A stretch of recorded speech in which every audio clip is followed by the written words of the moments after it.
Ngayong araw ang ikalawang bugso ng cash assistance ng Department of Social Welfare and Development para sa mga PUV.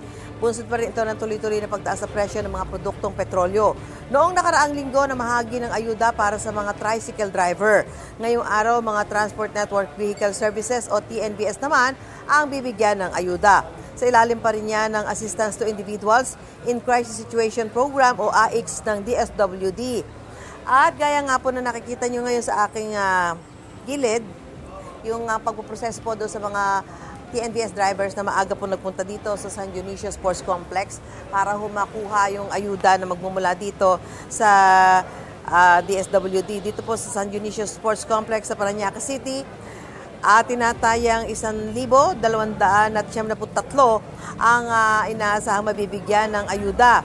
At ang paglilinaw po ng Land Transportation Franchising Regulatory Board o LTFRB na katuwang ng DSWD sa pamahagi ng cash aid, hindi kasama sa listahan ngayong araw ang mga motorcycle, taxi, and delivery riders. Sa Miyerkules, March 25, nakatakdang mamahagi ng ayuda para sa mahigit 21,700 jeepney drivers sa NCR. Sa Huwebes at Biyernes, March 26 at 27, mamahagi ng ayuda sa mga delivery service rider. Sa Sabado, March 28 naman, ay para sa mga motorcycle taxi driver. At kaugnay niya, makakausap po natin ngayon. Nandito po si Secretary Rex Gatchalian ng DSWD. Secretary, good morning po. Good morning, Susan. Magandang umaga. Magandang umaga rin sa lahat ng nanonood at nakikinig sa inyong programa. Apo, unang-una, Secretary, ito pong 1,293 TNVS riders na inaasahan mabibigyan ngayong araw nito ng 5,000 pisong ayuda. Yung listahan po nito, saan po galing? Susan, unahin ko muna, 27,000 yan. Sa buong Metro Manila. Sa buong Metro Manila. Pero dito 1,000 plus.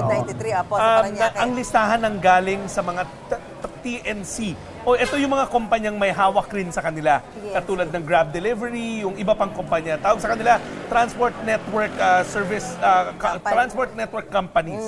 So sila yung gumawa ng listahan, ibinigay sa LTFRB para i-check kung valid yung mga rehistro and then ibinasa lang sa amin. So sa madaling salita, ang DSWD kami lang yung magpe-pay out, pero yung gumawa ng listahan, yung kumpanya mismo na may hawak sa mga TNVS drivers. So parang proof yun na sila ay lehitimo.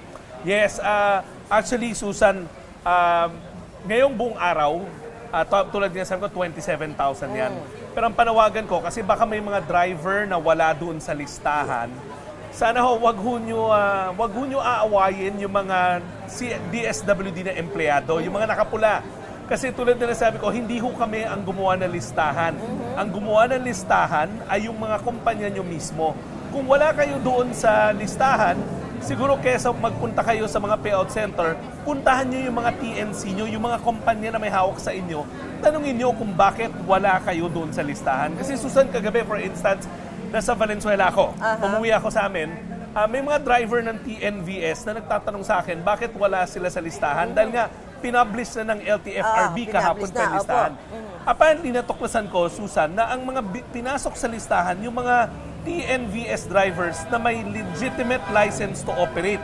Pero apparently, may mga kumpanya katulad ng Grab, yung nakausap ko mga taga-Grab, na may tawag silang temporary drivers. Ito yung mga drivers daw na matagal na nagtatrabaho sa kanila, pero hindi sila regular, wala silang slot pa. And I know that for Grab, for sure.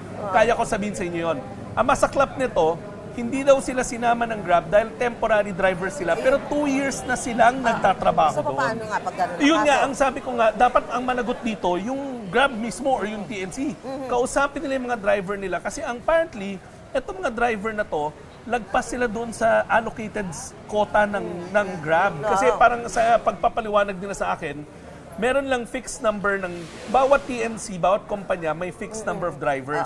Sa kagustuhan ng company katulad ng Grab na dagdagan, ang ginawa nila, nag-appoint sila ng mga drivers na temporary lang. Tawag sa kanila tempo drivers. Actually, kausap ko, 2 years na siyang temporary driver, would you believe? 2 years. 2 years. So Every 6 months raw. Para ka na rin kolorum nun. Ganun na nga, every 6 months raw, binibigyan lang sila ng provisional authority ng LTFRB mamasada ng Grab. So, ngayon, ang tanong, maraming driver na tempo o yung temporary lang, yung hawak nilang license to operate, talagang hindi kayo nilagay ng Grab sa listahan. Pero gusto ko maintindihan nyo na hindi kami ang nag-alis sa inyo sa listahan, kundi hindi kayo ibinigay sa amin. Mas magandang tanong to siguro sa company katulad ng Grab. Paano yung mga temporary drivers nyo na lagpas doon sa allocated na legitimate slots nyo sa LTFRB? Sa Susan, ang masaklap pa nito, may sinasabi raw yung mga ibang Grab representatives na kesa nag-cut off ang DSWD at wala raw pondo, walang katotohanan yan. Ang pondo para sa ayuda sa mga public utility drivers katulad ng mga TNVS natin, meron ho yan, nakatabi ho yan. Pag binigay nyo yung listahan sa amin, bibigyan sila ng tulong pinansyal.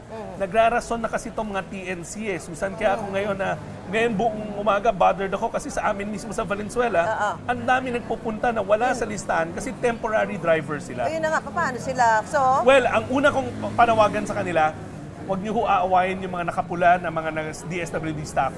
Kesa magpunta kayo sa payout centers namin, magtungo kayo sa mga kumpanya nyo, yung may hawak sa inyo. Hayaan nyo sila ang maglagay sa inyo sa listahan at ibigay sa amin. At makakakuha sila kung At sakasakala. makakakuha sila. Kasi sabi nga namin, kapag binigay sa amin yung listahan ng TNC through LTFRB, hindi naman kami magtatanong na eh.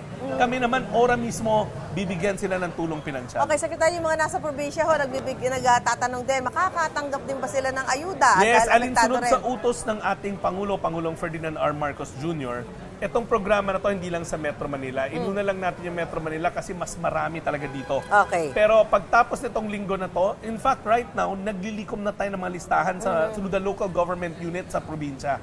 Magsisimula na tayo ng payout natin para sa mga nasa probinsya after Holy Week kaagad. After Holy Week. O, kasi next week, Holy Week na eh. Opo. So, kailangan, tingnan nyo kung kayo mapapasama doon, kayo ay nakasama sa mga listahan. Correct. Ang pinakagagawin natin, pag kayo ay tricycle driver, magtungo lang kayo sa inyong local government unit. Kasi sa unahin natin yung malalaking syudad. The cities outside Metro Manila kasi sila yung may pinakamaraming bilang ng tricycle drivers.